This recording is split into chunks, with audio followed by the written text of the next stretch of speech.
Bennedict Mathurin is much better than you realize. After being drafted with the number 6th overall selection in this season's draft, Mathurin has been nothing short of fantastic. And although it is very early on, I fully expect him to keep up this level of play for the rest of the season and beyond. But quickly, before we get the video started, for those of you who may not know, I'm Juicy Sports, I make opinionated NBA content, and if you guys enjoy videos similar to this, hit that subscribe button, that like button, and that post notification bell. I also want to quickly mention that I recently started up an MMA channel, and if you guys are interested in that, the link will be in the description. But anyways, let's get into it.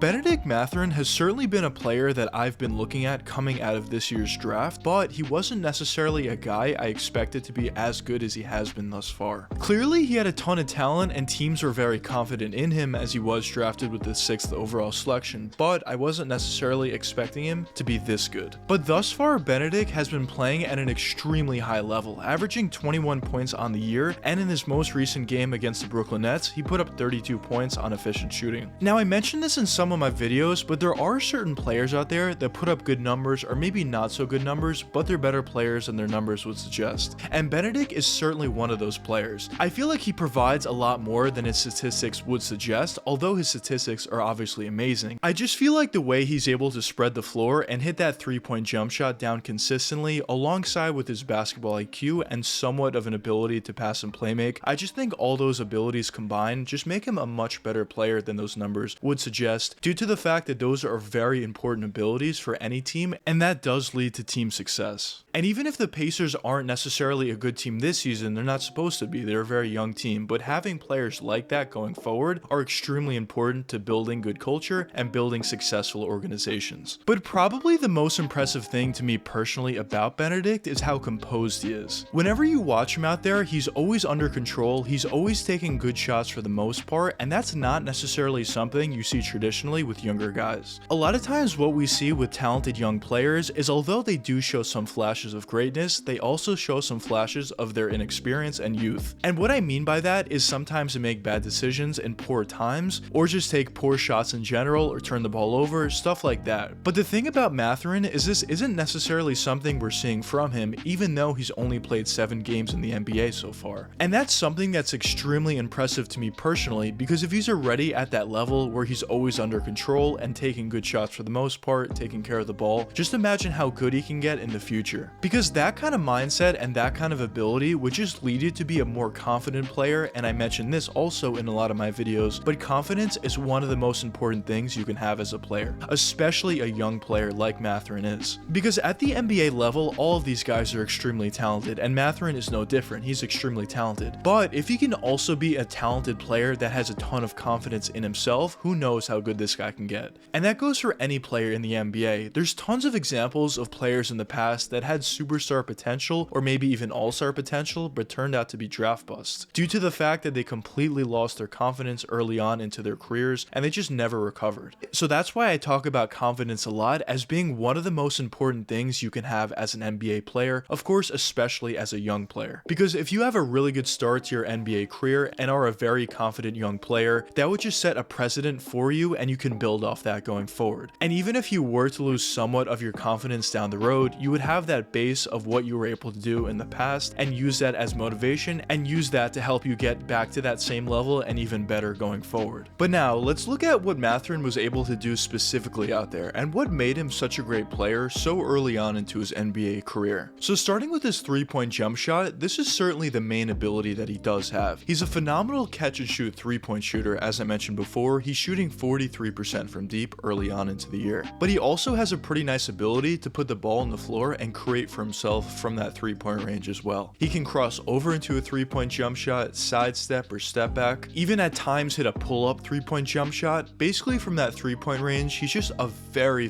good shooter and has many abilities from that range. But moving on to his mid-range shooting ability, although he doesn't necessarily utilize it all that much and not nearly as much as his 3-point jump shot, he also has a really nice mid mid-range game as well. He has a nice little one dribble pull-up mid-range jump shot, he can cross over, sidestep, step back, catch and shoot. Basically everything that he had from his three-point shot, he has in his mid-range game as well. He doesn't necessarily have that post turnaround fadeaway within his game, but I feel like that would be the next step for him. If he adds that within his game, I think he would be that much better of a scorer. But now moving on to his driving and finishing ability, Mathurin is actually a very athletic player. Although he doesn't necessarily utilize it all the time, he certainly does have a ton of athleticism. So he certainly has the ability to push drive players at times, but he also has a nice ability to finish around the basket with crafty layups, either his left or right hand. He also does a really nice job at utilizing that athleticism to outlast a defender in the air and finish around them with layups. Also, when driving all the way to the basket, he has a nice floater within his game, and overall in terms of his scoring ability, he is a true 3-level scorer. Although he isn't necessarily completely polished 100%, he is only a rookie and he only has played 7 games, and I certainly expect him to go towards that direction as his career does progress. But in terms of his offensive abilities, I am extremely impressed on what he's able to do out there. But even besides his scoring ability, Mathurin also has a decent ability to pass and playmake. I touched upon this a little bit before in the video, but Mathurin isn't necessarily the best passer and playmaker, but what I'm talking about is he just has a very good basketball IQ out there, and he just knows where everyone's going to be out there on the court. So that kind of mindset and that kind of ability just makes him so much better for all the other players on the team, because if he's driving all the way to the basket, he can find players for wide open catch and shoot 3-point jump shots, or he can even run the pick and roll and just find players easily cutting all the way to the basket for easy dunks or layups. He just has that kind of ability, and that's something that not every player has. So it is very impressive to see a young guy like Mathurin have that kind of ability. But the great thing about Mathurin is he's also a phenomenal defender, and that's one of the bigger reasons for why he was drafted so highly in this year's draft. In college, Mathurin was known as one of the better on-ball defenders, while also at the same time having a nice ability to play off-ball defense as well. And due to his size and strength, he was seen as a very versatile defender that can guard multiple positions, and in the NBA thus far, he's certainly shown a nice defensive ability. So when you consider that he's been such a great offensive player thus far in his NBA career, alongside with the fact that he's also a really good defender, now you're talking about a very, very high level prospect. So at least in my opinion, I would certainly have very high expectations for a player like this. Typically, when you look at the better players in the NBA, what do they all have in common? They're all two-way players. Very good offensive players, but also extremely good defensive players. You talk about guys like Kawhi Leonard, Paul George, even LeBron earlier on in his career. There's just so many different players at the top of the NBA that are two-way players. And I'm not necessarily saying that I think Mathurin is going to be a top 5 player in the league going forward. Of course, I'm not going to go that far. But I'm just saying the archetype that he has certainly does bode well for him going forward. So I certainly would expect a player like this to be a very, very good player at the very least. Certainly an all-star type guy in my opinion. But I guess only time will tell what does end up happening with Mathurin's career, but I am very excited to see what he's able to do in the future. But anyways, let me know what you guys think in the comments. Do you think Mathurin could turn out to be a really good player in the future, or do you not think so? But anyways, I hope you guys enjoyed the video, and if you did enjoy, check one of these 2 videos popping up now. And until the next time, peace out guys.